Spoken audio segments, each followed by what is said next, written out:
begin the semester with our adjunct professor, Sir Takamatsu, teaching, who is the finest Glaive instructor this kingdom has to offer. I'm not. The other guys are better than me. I don't let them know. And I'm not going to dispel their ignorance either. Thank you. We're on video now. All right. Real quickly, who is here for a first-time lesson on how to use the Glaive? All right. You guys are going to sit back and wait. What I'm going to be gearing here for is teamwork more than anything. I'll be very happy to later on pull you guys, your new fighters, off to one side, and then we can go from there. But for beginning's sake, if I may, would you, you and your Glaive, come over here if you would, please. All right. In this kingdom, Glaives are allowed to be 7.5 feet long. I've got the advantage, even though he's a little longer limbed than I am, taller and all that good stuff. This right here, get it 7 feet long, 7.5 feet long. That's total length, okay? One other thing, you'll notice this Glaive is round. This one is flat. The reason being is several fold. One, if you get a Glaive that's a little larger than diameter than 1.25 inches, you shave it down to the sides that are 1.25 inches. This now gives it an I-beam kind of construction. Makes it stronger, makes it lighter, makes it faster. Even more importantly, as opposed to a round shaft, I don't have to look to see where the blade is. I can tell on striking, even if I pass through, I know if it's flat or if it's with the edge, just because of the flatness in my hand. So right here and now, I'm going to tell you, recommend, I don't push ropes uphill. All right, so here's the thing, 7.5 feet, make it a larger diameter, shave the sides, thrusting tip, butt spike, and you will be using every bit of this, okay?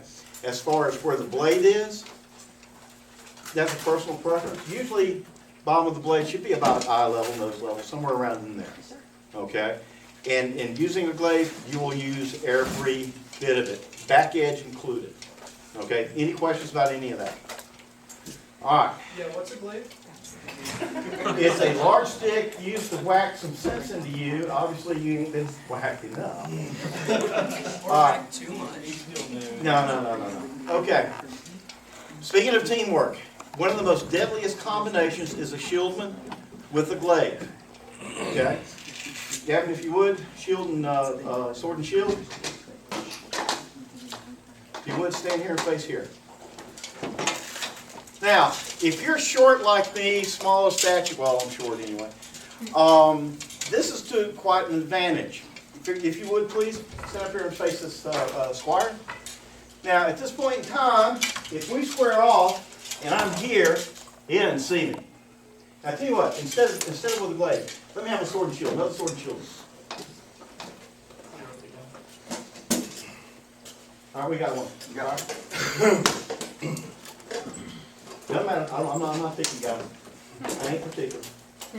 All right. Especially notice he's got a right-handed sword and shield. If they square off, just as my opponent here is about to throw a shot, I step around. Surprise, mother! Because if he tries to cover himself here, what's open? Leg, head. If he blocks the shot, what's open? Okay? So when you're my height, take it to your advantage, hunker down, look over this guy's shoulder, and time it so that you step around and punch him one, and get back. Okay? These are things that we're going to practice on real quickly. If you have somebody tall, step over there if you would. We're going to trade Glaives. All right, there's a reason for this. All right, you stand behind me.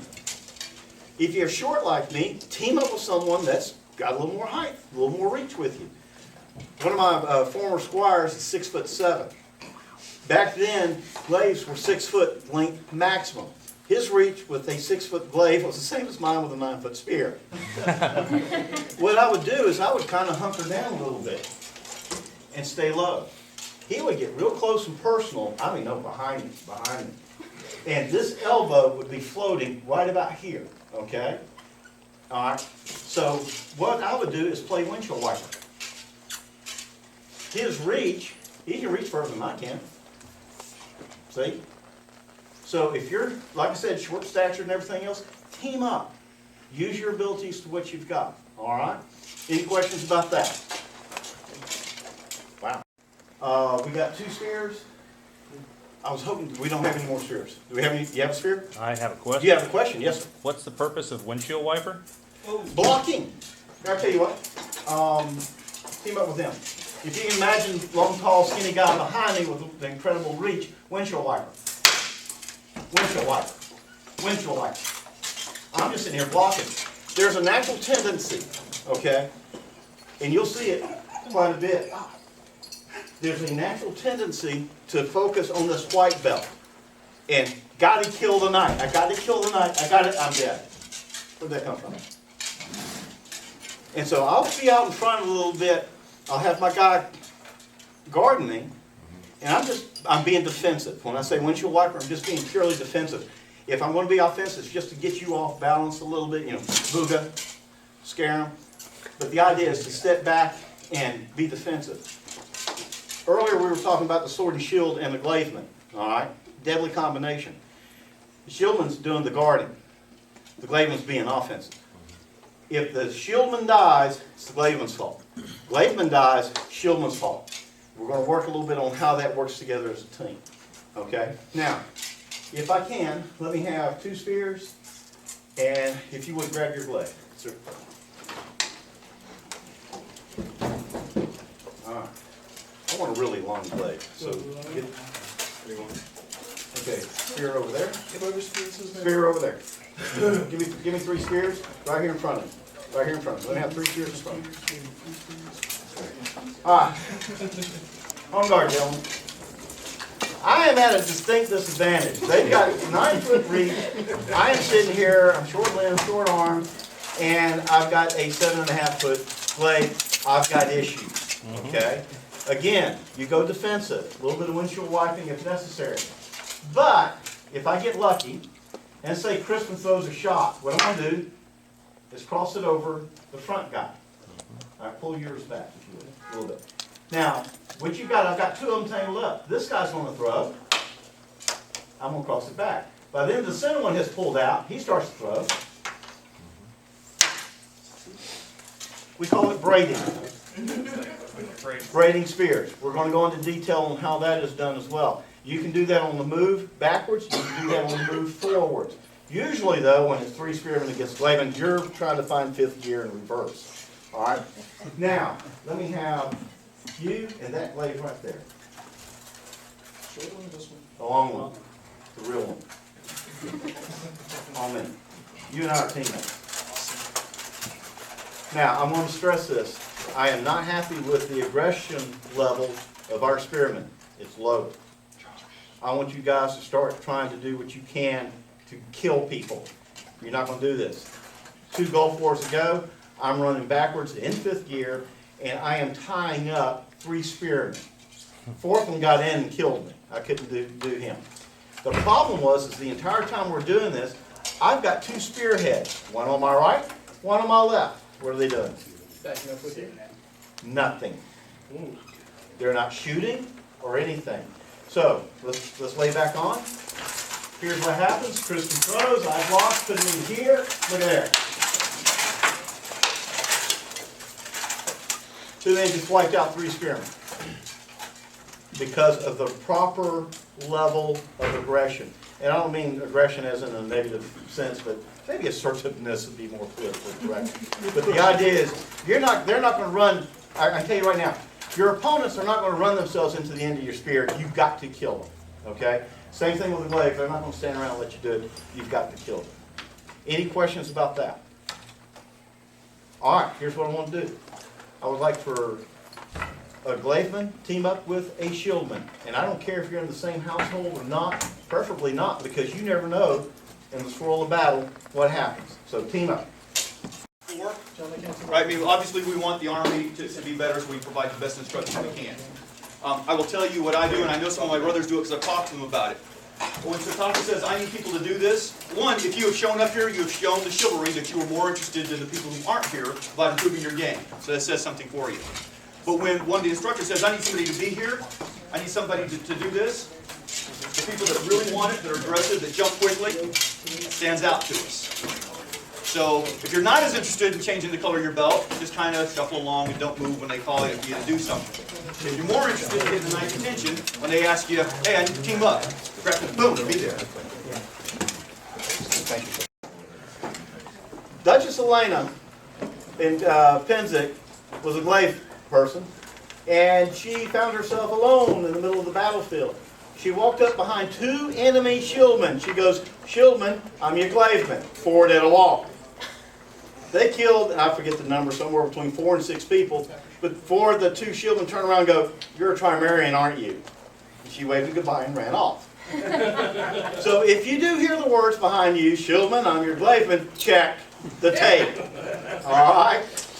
You don't want to be embarrassed around that campfire like those 2 guys were when they had to go back home. So They killed 4 or 6 people.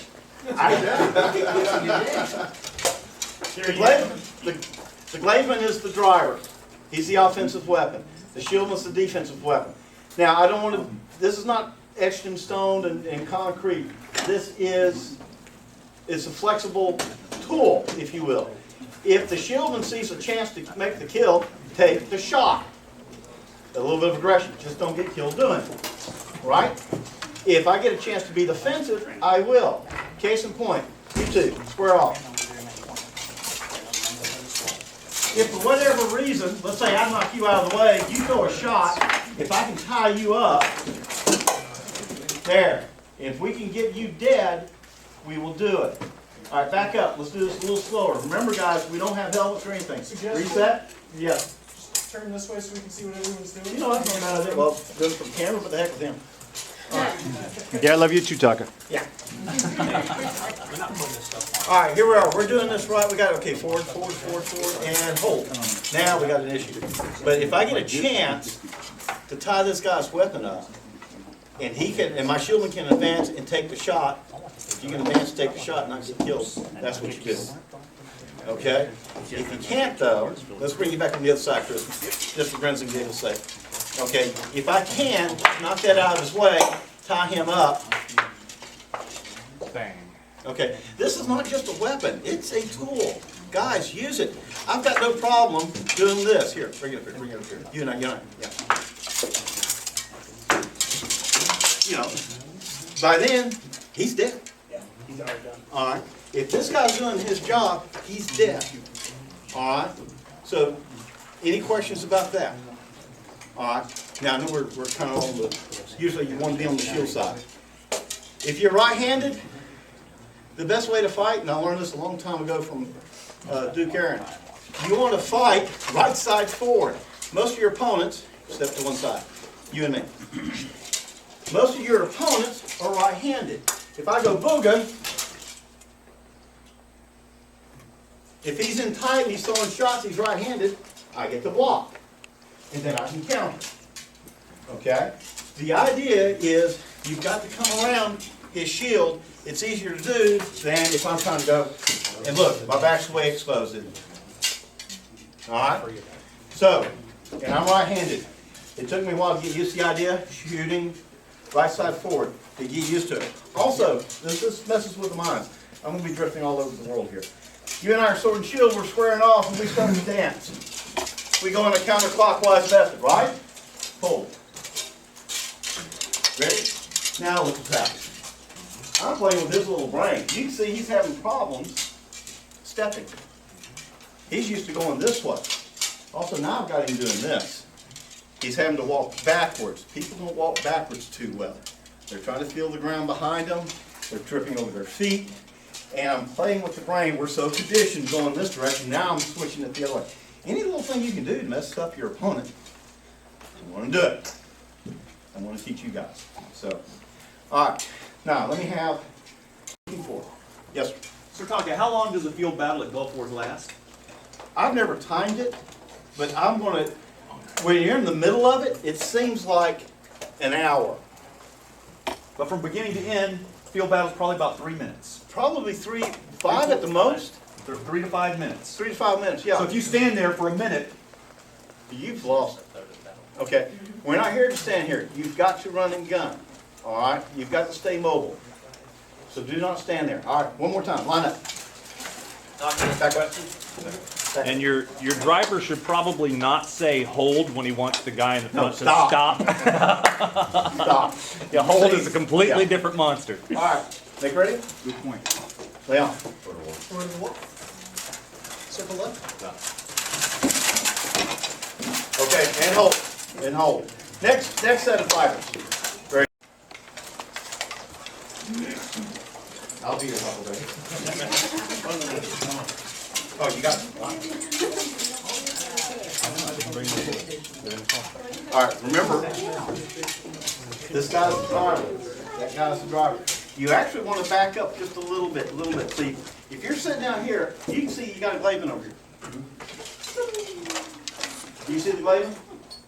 You don't know what it is. Right. See, so let me make an adjustment here. Maybe I should point this out soon. Back up. There you go. All right. This, you're a little further out of the action. You're kind of hanging out there. You can compensate if I'm All right. I like hanging out on the end of the glaive. You guys are longer limbed than I am, for most of you. So I like to try to whack it here. This is called walking the glaive. Okay. I will, in order to stay close to my man so he can hear my command, I may drop this. I may choke up on it, and I'll talk to you. Okay? I don't want to be is here. Hi there. You can see this. Not so much. All right? But from here, I can still make my kills. You see what happens? Just simply stepping out, and using the full width of the blade. Whose is this?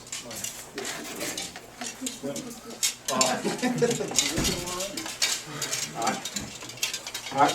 Remember, you're not in armor. I don't like using the word lay on in this case. Ready? Begin. Talk. All right. There you go. Hold. Reset. Easy there, boy. All right. The idea is to get used to doing this, okay? Are you ready? Begin. Hold. Okay?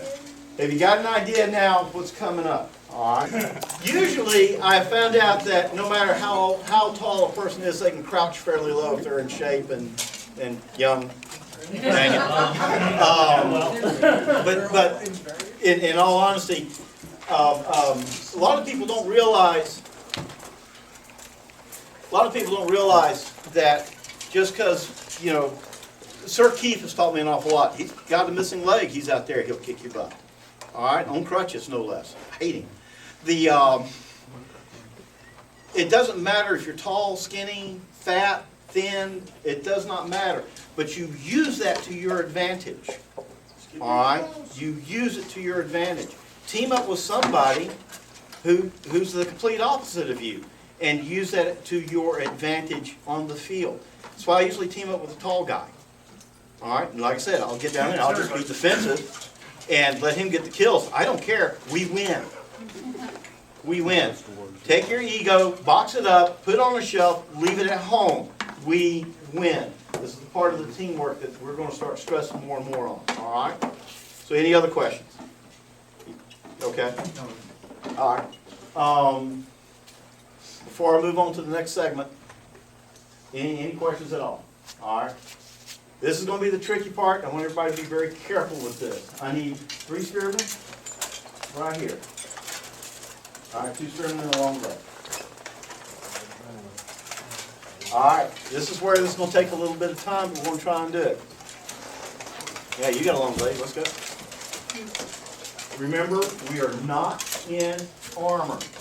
And I'm doing this for demonstration purposes, where I'm saying the outside guy shoots first, because it's easier to take my hand and braid, or take my blade and braid it over. Okay? The reason I say this guy is almost always going to shoot first, and let me show you why. If I'm standing here squared up, I can see all 3 of you very equally well, and I'm covered. Especially if I got a sword and shield, even with a blade, I'm kind of protected. But if I'm standing here, this is open. This is a big, fat, juicy target. He's going to go, I got this one. Is that what you're gonna do? Probably. Okay? But that's what I'm looking for. Usually, these two guys, if you guys have been working together as a team, you've got enough experience, these two guys are gonna automatically assume my job is to go Kumoga and keep me scared and concentrate on them while this one does a sneak attack into the ribs. Okay? So almost always, this guy will shoot first. Even if he's not, say this one shoots first. Alright, he is going to take a shot. If I slap the glaive out, the spear out of his hand, I have started the pattern. You see what's happened here? I started the pattern, okay? I can even go on tap, and see what happens. And it's real simple. You're taking the point of your glaive, and I'm bringing it over, Right comes out, bringing it over, bringing it over, bringing it over, bringing it over, bringing it over. You're braiding, just like you have. You're braiding.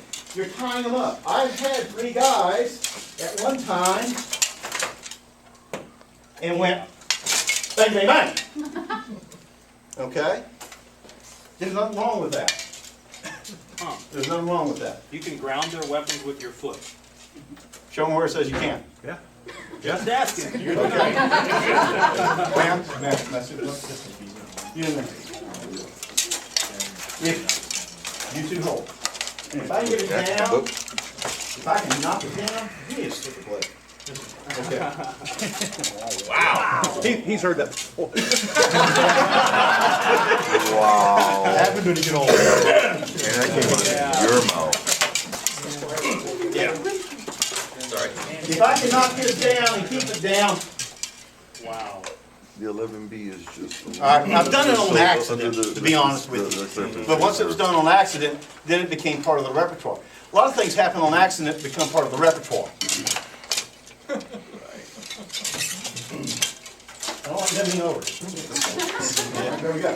Now, not me, you, come here.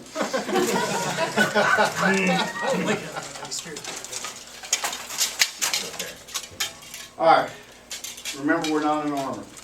I want everybody here that wants a chance to do this, braid the spear. You guys, don't be uber aggressive. Not yet. Okay. Okay? Take the first shot. See what happens. You've got to make contact. Let me if I may. One of the things I could, you two outside guys, hold on. Hold on. Gavin throws a thrust. If I try to block it, and I'm parallel with his glaive, it ain't gonna happen. If I kick my back hand out and do that same move, now I've got more of an angle. All right, game on. Same thing here. If I try to do this, this is not going to work. That will. That will. See what happens? Stockton, are you moving your backhand more or your front hand more? I'm not paying attention. What did you see? I'm not. It was on the back It side. looked to me like you were moving your backhand more. Okay. Pivoting on the front back. I got to be honest with you. My goal is I'm watching what these guys are doing and how I can control their weapon. So anything you need to do to make that happen, you make it happen. So thank you. You're guiding with your. Imagine here, tear up. If you can imagine, all of a sudden he's got 2 of these guys tied up. Tie up 2. Okay, just right there. Right there. Bang, bang! Right. That's when the spearman should shoot. At that point in time, bang, bang. Now, okay, you're dead. Now, it's 3-on-1. Once again, knock his stick in the dirt. Bang! Run right up it. All right? Yes. If I may, one of the things I want to make sure that you guys watch Tonka doing, it's a little bit different than what you're doing. Okay, when Tonka's here, you'll notice he's maintaining his balance the whole time. He's not over like this.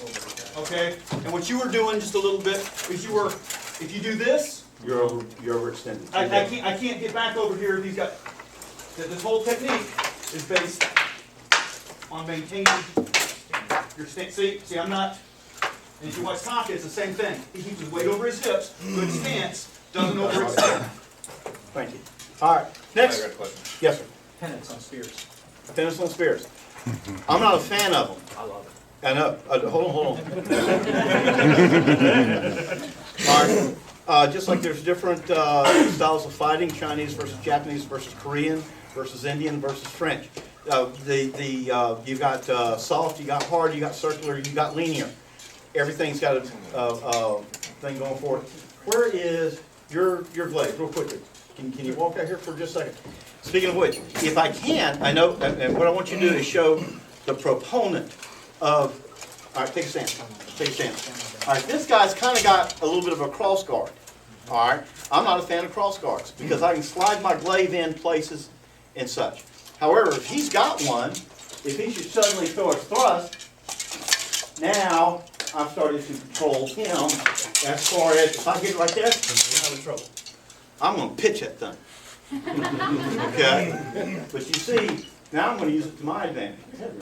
So it's but you can see what happens here. Okay?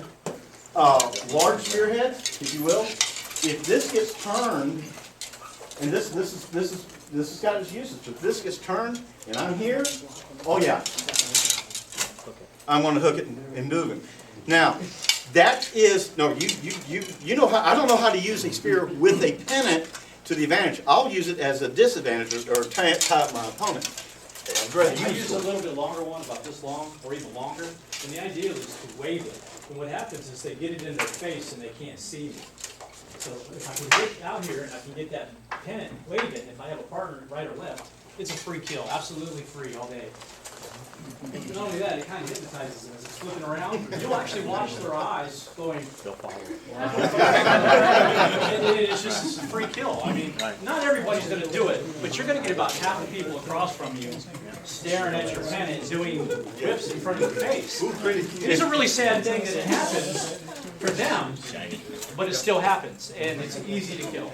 And, I mean, it doesn't take much to put a little pennant out there. It doesn't get in your way. If you practice with it a little bit, you get used to it, so it doesn't become a handicap to you. And honestly, Taka can't use this against me.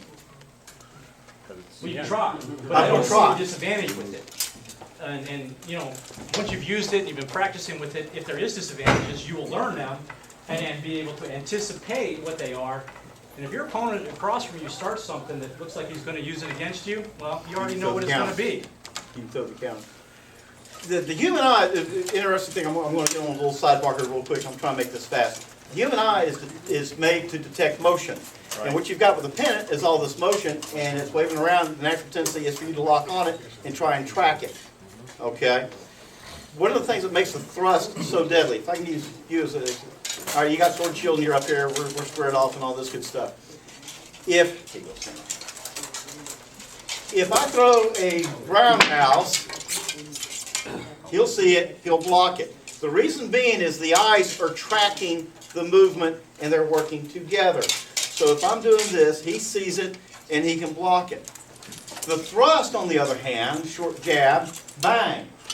What makes it so effective is the eyes have to now work against each other. They're trying to cross to identify the threat, to identify the target, and by the time they go, oh crap, too late. All right? That's the beauty of that. Now, here's what I teach my new guys and everybody on how to throw a thrust back at system. I'm going to do 3 things: clamp, compress, release. You clamp your hands onto the and this works with spear too, by the way. But the idea is to clamp it onto the shaft so it doesn't go anywhere. Now compress. You try and make your hands meet, but if you're clamped, it's not going anywhere. Release. It springs out of the hand. All right. So that when you throw this shot, we're here. One thing I'm going to do is I'm going to try and keep the back end behind the front end. It kind of disappears. That's my goal. The other thing I'm going to do is now when I throw it, it comes straight in. The back end is following. You're not seeing this telegraphs. That telegraphs. That is harder to detect if the back end is right behind the front end. And if you do that clamp, compress, release that fast. Practice that on the pel first, especially face thrust, because you got a tremendous amount of power when you release, It's flying. Do you have body armor? No, but it's okay. I'll be okay. Out of my hand, no less. But the idea is very quick. All right, and if you're throwing that at the face, the eyes now have got to work against each other, trying to track it, detect the threat, bang, it's there. Okay? Pull cue. Any questions on that? Okay, I own you. You're my little toy I'm going to throw away with after I'm done slobbering you up, poking holes in you. This is my attitude. Is I'm out here, I want to have fun. I want to have more fun if I kill you. All right? So relax, get loose, stay moving, stay active. But once you get that attitude, and you'll pick it up, I own you. Then I'm going to win. When I go, He does that all the time. I know he's going to clean my cloth, okay? So get away from that. Go the other way. Even if he beats you, you're practicing having the right attitude, and it will help you along in your fighting career. Any questions on that? Your Grace? Thank you very much. Big round of applause.